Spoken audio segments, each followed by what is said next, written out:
Hello guys, welcome to back my channel.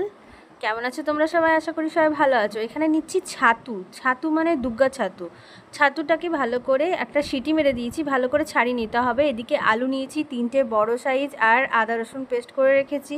তেল দিলাম কড়াইয়ে। এবার আলুটাকে ভালো করে ভেজে নিতে হবে, মানে একটু লাল লাল করে ভেজে নিতে হবে।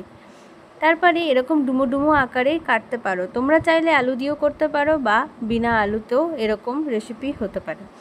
তারপরে এদিকে আমি আলুটা ভাজা হয়ে গেছে, দিয়ে তুলে রাখলাম। ওই আলুতে যে তেলটা বাঁচবে সেই তেলের মধ্যেই দিচ্ছি ফোড়ন। আমি এখানে গোটা জিরে ফোড়ন দিয়েছি আর শুকনো লঙ্কা দিয়েছি 2টো।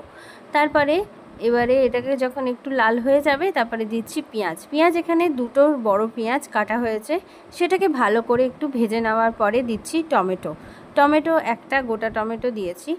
তোমরা যেরকম ইচ্ছে টক ঝাল মিষ্টি যেরকম ইচ্ছে অনুসারে করে নেবে।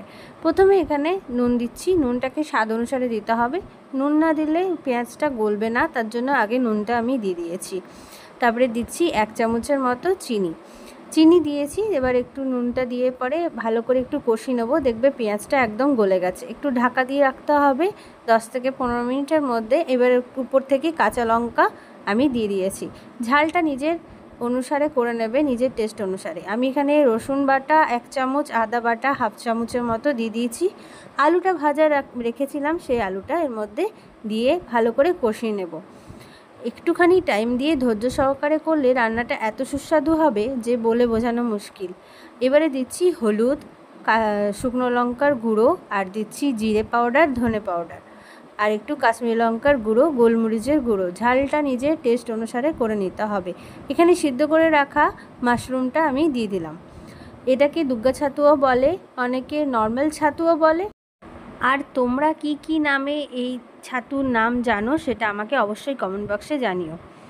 তারপরে এদিকে ভালো করে ঢাকা দিয়ে এটাকে এটা আমার রান্না করতে টাইম লেগেছে 45 মিনিট। একটু টাইম লাগিয়ে রান্না করতে হবে, কষি রান্নাটা করে নিতে হবে। তারপরে ওপর থেকে ঘি আর উপর থেকে গরম মশলার গুঁড়ো দিয়ে পরে আমাদের রেডি হয়ে গেল মাশরুমের রেসিপি। এটা রুটি, পরোটা আর তোমরা ভাতের সঙ্গেও খেতে পারো, যা ইচ্ছে অনুসারে এটা খেয়ে দেখতে পারো। এটা খেতে খুবই সুন্দর হয়, খুবই টেস্টি। তারপরে ভালো লাগলে একটা লাইক করো, শেয়ার করো, সাবস্ক্রাইব করে আমার পাশে থেকো। ধন্যবাদ সবাইকে, ভালো থেকো, সুস্থ থেকো।